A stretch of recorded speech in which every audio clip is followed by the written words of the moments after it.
بسم اللہ الرحمن الرحیم الصلاة والسلام علیک یا رسول اللہ، الصلاة والسلام علیک یا حبیب اللہ، الصلاة والسلام علیک یا نورا من نور اللہ وعلی آلک و اصحابک یا رسول اللہ صلی اللہ علیہ وسلم۔ سامعین کرام، کافی دنوں بعد آج پھر آپ سے ہم کلامی کا شرف حاصل ہے۔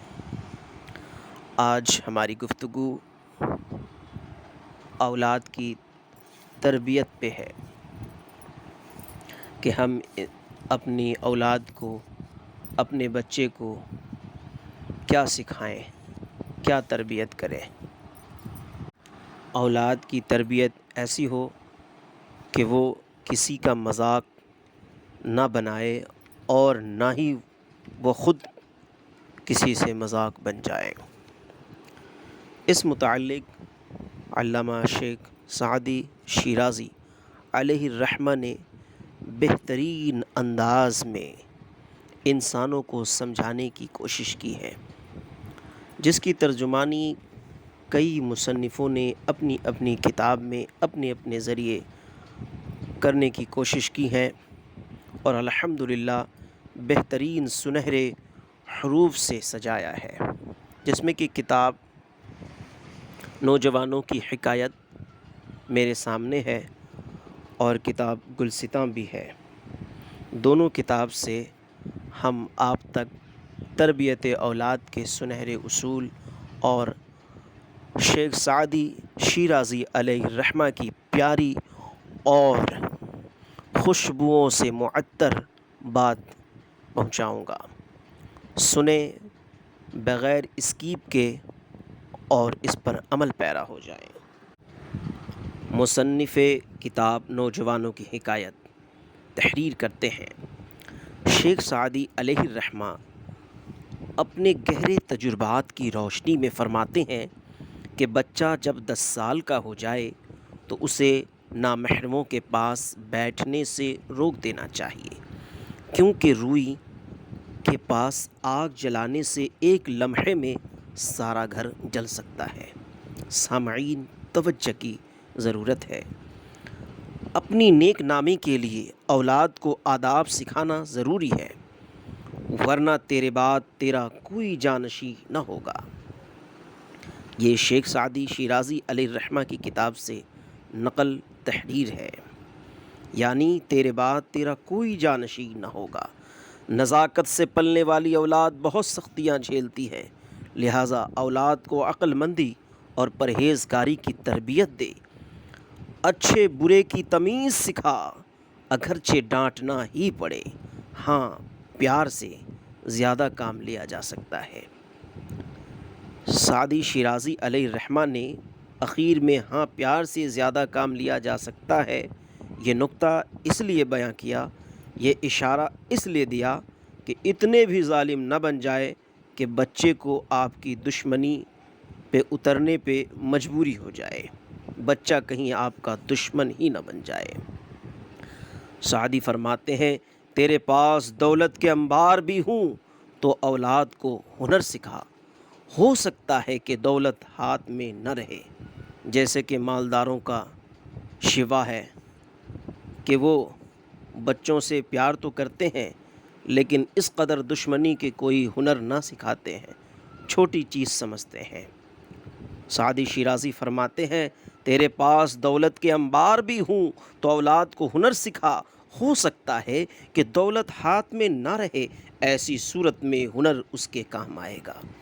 زمانے کی گردش سے مختلف ملکوں کا سفر بھی کرنا پڑ سکتا ہے، ہنر پاس ہوگا تو دست سوال کسی کے سامنے نہ پھیلانا پڑے گا۔ اس لیے ہنر سکھائے کہ ہنر جب پاس ہو تو کسی بھی جگہ چلے جائیں، کسی بھی ملک میں پہنچ جائے، اگر ہنر پاس ہو تو دست سوال کسی کے سامنے پھیلانے کی ضرورت نہیں پڑی۔ فرماتے ہیں میں نے بھی بچپن میں بزرگوں کے تھپڑ کھا کھا کر یہ مرتبہ پایا۔ شیخ سعدی فرماتے ہیں میں نے بھی بچپن میں بزرگوں کے تھپڑ کھا کھا کر یہ مرتبہ پایا ہے، نہ کہ جنگلوں کی خاک چھاننے اور دریائی سفر کرنے سے۔ ہمیشہ خادم ہی مخدوم بنتا ہے۔ جو استاد کی مار نہ سہ سکے اسے زمانے کی سختیاں سہنی پڑتی ہے۔ اکثر ماں باپ کی شکایت ہے کہ استاد سختی فرماتے ہیں۔ جس کام کے بھی استاد ہے ان سے ڈانٹ کر بات کرتے ہیں۔ ویسے تو ڈانٹنا نہیں چاہیے، لیکن اگر بچے غلطی کریں اور ڈر دکھایا جائے تو ماں باپ کو اس سے ہٹانا نہیں چاہیے۔ اپنے بچوں کو ہنر سکھائیں تاکہ وہ بچے بعد میں کسی کی محتاج نہ رہیں۔ میں نے بھی بچپن میں بزرگوں کے تھپڑ کھا کھا کے مرتبہ پایا ہے۔ شادی فرماتے ہیں شیخ سعدی نے فرمایا کہ میں نے بھی بچپن میں بزرگوں کے تھپڑ کھا کھا کر یہ مرتبہ پایا ہے، نہ کہ جنگلوں کی خاک چھاننے اور دریائی سفر کرنے سے۔ ہمیشہ خادم ہی مخدوم بنتا ہے۔ جو استاد کی مار نہ سہ سکے اس کو زمانے کی سختیاں سہنی پڑتی ہیں۔ جو والدین اولاد کی تربیت میں سختی کو جائز نہیں سمجھتے، ان کی اولاد جب غیروں کے ہاتھ لگ جاتی ہے تو ضرور آوارہ ہو جاتی ہے۔ اولاد کو بری صحبت سے بچا، ورنہ بدبخت اور گمراہ بدتمیز ہو جائے گی۔ بدتمیز لفظ میں نے شامل کر دیا ہے۔ عیب و ہنر کے بارے میں فرماتے ہیں، ایک عقل مند صاحب کمال نوجوان جو واعظ کہنے میں اپنا ثانی نہیں رکھتا تھا، فصاحت و بلاغت میں مہارت تامہ رکھنے کے باوجود حروف ابجد کی ادائیگی صحیح نہیں کر سکتا تھا۔ حسین اس قدر تھا کہ اس کے رخسار کا خط یعنی داڑھی ہاتھ کے خط سے زیادہ خوبصورت تھا۔ میں نے ایک دن کسی کے سامنے کہہ دیا کہ کیا وجہ ہے کہ یہ نوجوان اگلے دانت نہیں رکھتا، یعنی حروف ابجد کی صحیح ادائیگی نہیں کر سکتا۔ اس نے مجھے جھڑک کر کہا، تجھے اس کا عیب تو نظر آ گیا، کئی کمال کیوں نہ نظر آئے۔ سن لے، دنیا میں دوسروں کی اچھائی دیکھنے والا قیامت کے دن برائی نہ دیکھے گا۔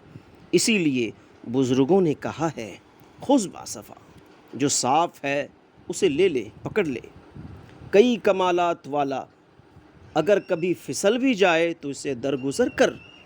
کانٹے اور پھول اکٹھے ہوتے ہیں، کانٹوں کو چھوڑ، پھول لے اور گلدستہ بنا۔ جس کی طبیعت ہی بد ہو اس کو مور کا حسن دیکھنے کی توفیق نہیں، بلکہ اس کے پاؤں کو ہی دیکھتا رہتا ہے۔ اشارہ یہ ہے کہ نظر اندازی بھی ایک چیز ہے، سب میں نکتہ نہ نکالا جائے۔ چغل خوری، غیبت، ایک دوسرے کو لگانا چڑھانا نہیں چاہیے، بلکہ جہاں تک بہتر ہو نظر انداز کریں اور عیب کو درگزر فرماتے، ہنر کو دیکھتے ہوئے اچھائی بیان کریں اور بہترین انداز میں اسے سمجھائیں تاکہ وہ بھی باز آ جائیں۔ اپنے اندر صفائی پیدا کر، کیونکہ اندھا شیشہ کچھ نہیں دکھاتا۔ حرف گیری چھوڑ اور اپنے چھٹکارے کی راہ تلاش کر۔ گنہگار کو وہ سزا دے جو خود گنہگار نہ ہو۔ جب تیرا اپنا مقدمہ تعویلات کے سہارے پر ہے تو دوسروں پر سختی کرنا مناسب نہیں۔ پہلے خود بدی سے رک، پھر ہمسائے کو کہہ، میں جو کچھ بھی ہوں میرا ظاہر تیرے ساتھ ہے، باطن پہ عیب کیوں لگاتا ہے؟ میں ریاکار ہوں یا حق پرست، اللہ خوب جانتا ہے۔ جب اللہ ایک نیکی کے بدلے 10 کا ثواب دیتا ہے تو تو بھی کسی کا ایک کمال دیکھ کر 10 عیبوں سے درگزر کر واعظ نکتے بیاں کرتا ہے اور ایک بار سکتہ کرتا ہے تو تجھے آخر اس کا سکتہ ہی کیوں نظر آتا ہے؟ ہاں، صرف اس لیے کہ نیکی دیکھنے والی تیری آنکھ کو حسد نے بند کر دیا ہے۔ انسان کی کمی بیشی جب اللہ ہی کی بنائی ہوئی ہے تو اس کے عیب کو کیوں نکالتا؟ سعدی فرماتے ہیں، دشمنی کی آنکھ میں ہنر بڑا عیب ہے۔ سعدی پھول ہے لیکن دشمنوں کے آنکھ میں کانٹا ہے۔ عیب کیوں نکالتا ہے؟ کیا ہر جنس میں اچھے اور برے نہیں ہوتے؟ پھل ہی لے لو کہ اس میں چھلکا بھی ہوتا ہے، مغز بھی۔ لہٰذا دانش مندی یہی ہے کہ مغز کھا لے اور چھلکا پھینک دے۔ سبق اللہ کی مخلوق میں کمالات بھی ہیں اور عیوب بھی. کسی کے عیب دیکھ کر اس کے کمالات سے صرف نظر کرنا عقل مندی کا کام نہیں. عیبوں کے باوجود ہر شخص اپنی بعض خوبیوں کی وجہ سے قابل تعریف ہے. اللہ پاک ہمیں اچھوں کی صحبت اختیار کرنے کی توفیق عطا فرمائے. آمین بجاہ سید المرسلین.